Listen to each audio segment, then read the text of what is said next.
Les doy la bienvenida a esta sesión de clase. En esta sesión continuamos hablando con los elementos del medio. En este caso nos vamos a concentrar en lo que es tiempo, aire y geología. Tiempo, aire y suelo, ¿no? Geología. Ahí tenemos. ¿Qué valor le daríamos a este paisaje? Ya lo dije. ¿Qué valor le daríamos? Valor paisajístico. Valor paisajístico, solita, planteé mal la pregunta. Fatal, fatal. Muy bien.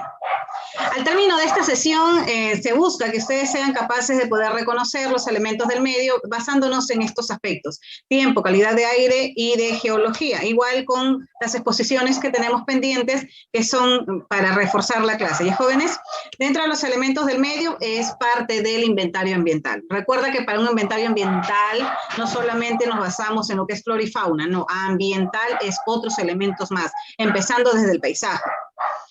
El objetivo del inventario, no podemos olvidarnos, es de recopilar la información necesaria y suficiente para conocer la estructura y el funcionamiento del ecosistema, que puede ser impactado por un determinado proyecto que se quiera realizar. Precisamente es por ello que estamos haciendo la evaluación de impacto ambiental. Uno de los elementos es el clima. Clima. Recordemos que el clima va a representar el conjunto de condiciones atmosféricos o meteorológicos medias que se estiman sobre la base de un registro largo, de un estándar, un aproximado de 30 años. Lo que nosotros damos diariamente no es el clima, es el tiempo. El tiempo es el conjunto de los climas, pero un largo tiempo, un aproximado de 30 años. Por eso podemos decir, el clima de Ica es un clima árido de tanta temperatura máxima, mínima, pero por lo que se ha tomado un largo tiempo. Es los registros promedios, pero lo que nosotros damos diario, de repente, ¿qué temperatura estamos? ¿Qué humedad? Está bien, damos el resultado y a veces lo damos mal, decimos el clima, no es el clima, es el tiempo. El tiempo atmosférico corresponde a las condiciones atmosféricas que se presentan en un momento, por ejemplo ahorita, ¿no? Podemos decir, en un momento y en un área determinada.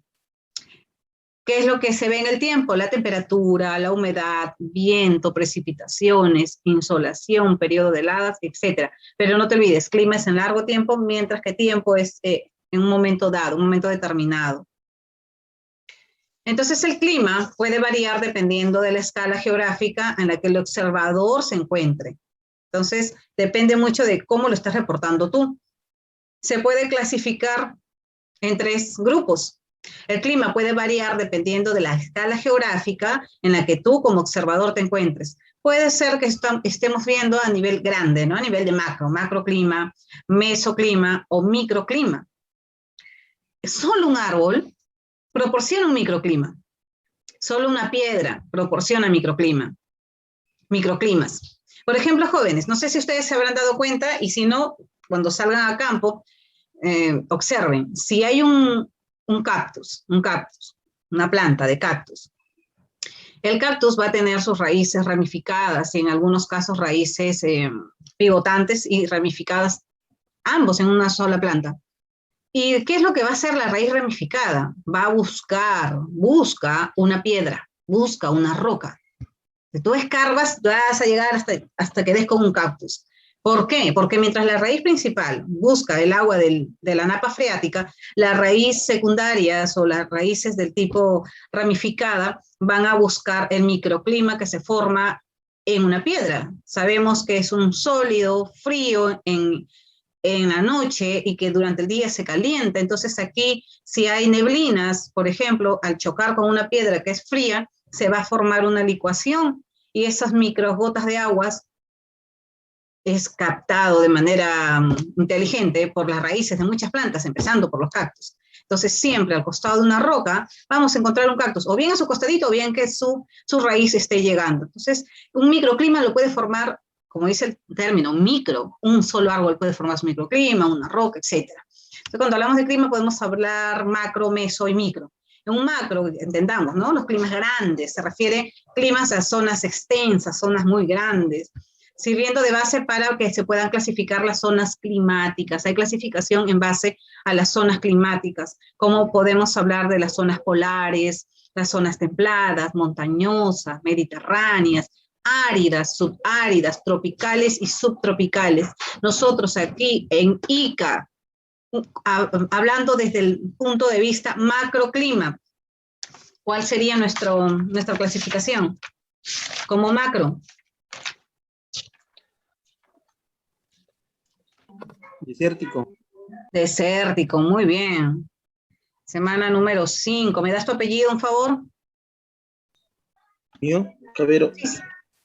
Cabero, muy bien. Sino que como estaba anotando la semana, no logré ver quién habló. Muy bien, excelente. Entonces, como macroclima, sirve para poder clasificar de manera grande zonas, ¿no? Por ejemplo, todo el desierto del Perú, obviamente, es zona desértica. Mesoclima, climas locales, un poco más puntuales, las cuales van a variar por modificaciones del paisaje. Aquí podemos hablar de una ciudad, podemos hablar de cordilleras, variantes en altitud. Por ejemplo, la insolación y el régimen de los vientos dependen de la topografía, el tipo de los vientos, cómo se desplazan, van a depender mucho de la topografía del lugar. Entonces, podemos hablar, está bien, nosotros pertenecemos a un desierto, clima desértico, pero como región, desde Tumbes hasta Tacna, cada uno de nosotros va a tener un tipo de mesoclima, quizás que se diferencia muy poquito, porque estamos predominados por la zona desértica, pero depende mucho de la geografía. Sí, a ver, un ejemplo muy palpante o muy claro, Arequipa está en la costa, pero no tiene la misma altitud que los demás departamentos. Es por eso que Arequipa se considera sierra, a pesar que geográficamente tú lo ves en el mapa y está al sur de Ica. Entonces, y si vas de visita, me imagino que muchos de ustedes conocen, ido, ahorita, en este mes, quizás ahorita puedo estar yo con esta blusa manga 3/4 y allá no. Si estamos en un lugar donde te da el sol directamente, estás caminando por la calle, ¿no? En un lugar donde te da el sol directamente, normal, con tu blusa, con tu polo, pero a ver, quédate unos minutos nada más en un lugar donde no te da sol, que te dé solamente sombra, inmediatamente te pones la chompa. Entonces, el clima es bastante cambiante. El tiempo, ¿no? El término correcto aquí no es el clima, sino tiempo. El tiempo es un poco más drástico, un poco más cambiante, a pesar que sigue estando en la costa, según la geografía, pero según la altitud pertenece a la sierra. Entonces, el mesoclima que tú vas a encontrar en Arequipa, obviamente es distinto al que vamos a encontrar en Ica, y el que encontramos en Ica también es distinto al que encontramos en Piura, en Tumbes, en Lima, y así cada una de nuestras regiones va a tener sus propias características hablando de región. Macro es hablar de toda la costa del Perú, que pertenecemos a un desierto. Y microclima, pequeñito. Se encuentra en áreas muy reducidas, tan reducidas que podríamos formar incluso un microclima en un solo lugar puntual, no un árbol, micro. Pero no lleguemos tan al extremo tampoco, micro, entendamos por áreas mucho más reducidas a comparación de un mesoclima. Estas áreas son muy reducidas con variaciones de la humedad relativa o insolación que las convierten en lugares frágiles. El clima es muy importante por las siguientes razones. Se determinan las características del suelo, va a determinar las características del suelo, también el uso de estos suelos, el tipo y distribución de vegetación, la distribución de la fauna, el tipo de paisaje, la cultura que allí se presenta, entre otras características, en combinación, obviamente, con los elementos del medio. Una especie de plantas va a poder prosperar en un tipo de clima, pero no en otro. Por ejemplo, el género Prosopis prospera en zonas secas, no necesariamente en zonas desérticas. No pienses que Prosopis solamente existe a nivel de la costa del Perú. También existe en Cajamarca, bueno, también existe en unas zonas en Cusco, pero en zonas secas, que se le asemeja un poco a la zona desértica de Ica. Entonces, cada género, cada especie, sea de planta o animal, va a estar adaptado a su región, a su zona, a su mesoclima, a su microclima, y en conjunto forman un macroclima. Otro aspecto que nosotros vemos cuando estás haciendo tu inventario ambiental, aparte del clima, es la calidad del aire. La calidad del aire se expresa mediante la presencia o ausencia de contaminantes. y se mide en función a la concentración de contaminantes que existe en el aire. En un lugar donde tenga mejor calidad de aire, entonces mayor valoración le vas a dar. Geomorfología, otro aspecto que sí o sí tenemos que ver al momento de hacer un inventario. Clima, suelo, aire, geo, parte del suelo. Es la ciencia que estudia el modelado del relieve de la Tierra y está muy relacionada con las características de otros elementos ambientales, como por ejemplo, ¿cuál? El clima, la erosión de los suelos, la hidrología, flora, fauna, el paisaje, la distribución de los asentamientos humanos y dónde viven las personas. Todo está relacionado con el suelo, con la forma, con la morfología de los suelos. Las actividades humanas también son responsables, también no son, responsables de modificar las formas del relieve. Por ejemplo, a través de explotaciones mineras. Estamos planteando aquí un ejemplo de relieves mineras, pero hasta que termine el curso, nuestro principal ejemplo siempre va a ser Huacachina, porque somos iqueños, y quien no es iqueño, la universidad donde estudias queda en Ica, entonces es como que nuestro lugar abanderado. En los cerros que están en Huacachina, que naturalmente le rodean a la laguna, que ya sabes que no es natural actualmente, no tienen ya la misma forma. ¿Por qué? Porque se está haciendo una sobreexplotación de este recurso de las arenas, en donde los tubulares no están teniendo un circuito adecuado. Y si no me crees, entonces busca fotos antiguas. A las imágenes me remito. Busca fotos antiguas, busca mapas satelitales. Google Earth te puede ayudar. En Google Earth hay opción para poder retroceder en el tiempo. No recuerdo ahorita hasta qué año retrocede, pero puedes retroceder más de 30 años, te lo aseguro. Entonces, ¿cómo ha ido cambiando? No solamente mires la laguna, el centro de la laguna, que obviamente ha ido disminuyendo en tamaño, sino en la forma de los cerros. ¿Quién ha influenciado allí? En un gran porcentaje el ser humano, y otro porcentaje la misma naturaleza, los vientos, ¿no? Pero es un porcentaje no tan alto. Por eso es que se dice que la actividad humana interviene. Bueno, el video yo les voy a pasar el link. Entendamos que dentro de la geología, o entendamos a la geología como una ciencia que estudia la corteza terrestre, los fenómenos que aquí ocurren en la corteza terrestre, así como las leyes físicas y químicas en la cual se rigen. En la geología también se implica el estudio de la evolución histórica de la Tierra, es parte del gran estudio geológico, desde que se formó la Tierra hasta nuestros días.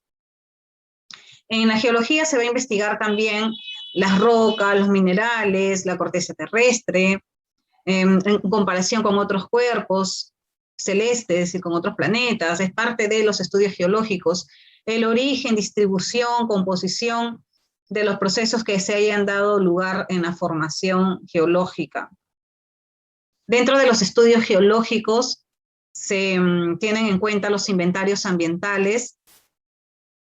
El inventario ambiental es agua, suelo. Entonces también es la historia del lugar donde tú vayas a investigar, buscar el estudio geológico.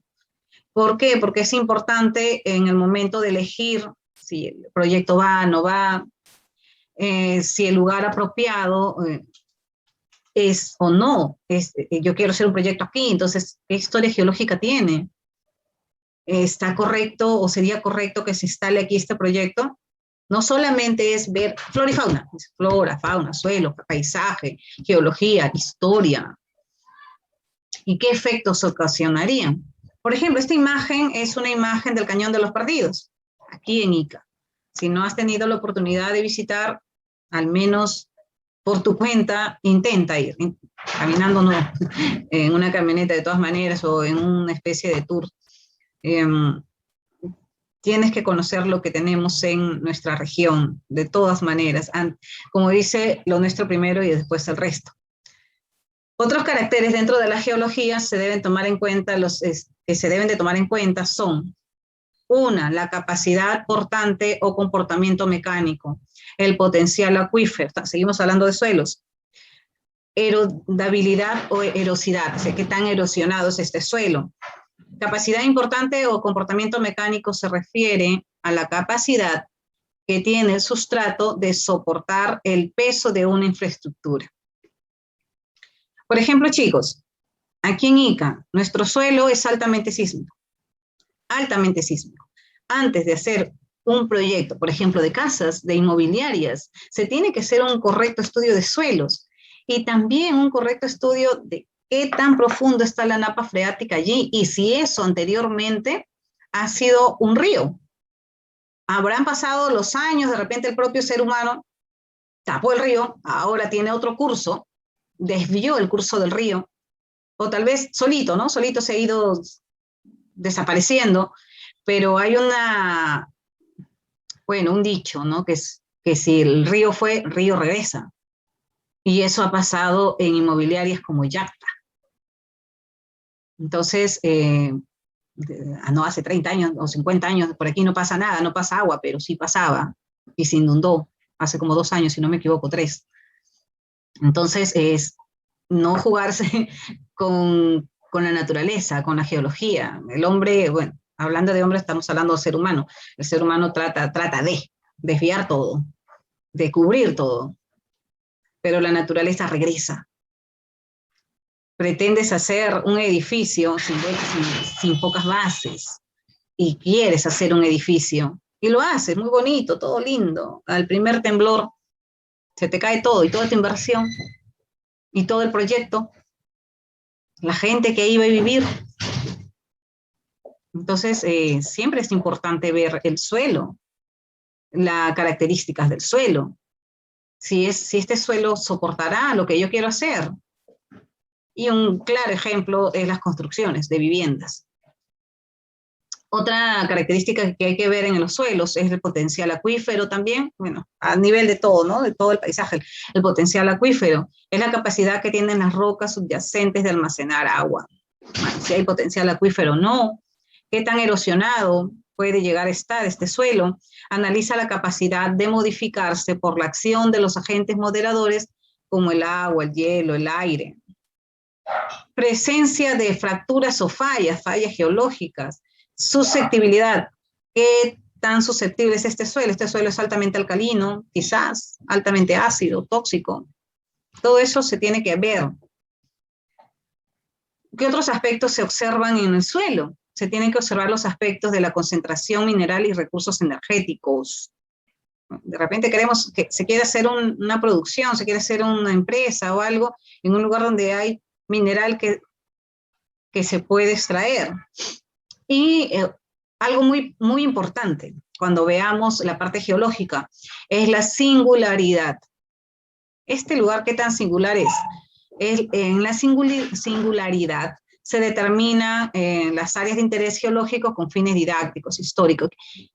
¿Qué pasó aquí? ¿Qué pasó en este suelo? Ah, mira, acá fue la batalla, entonces tiene un valor histórico, quizás. Todo eso se ve. Bueno, en un momento tomó la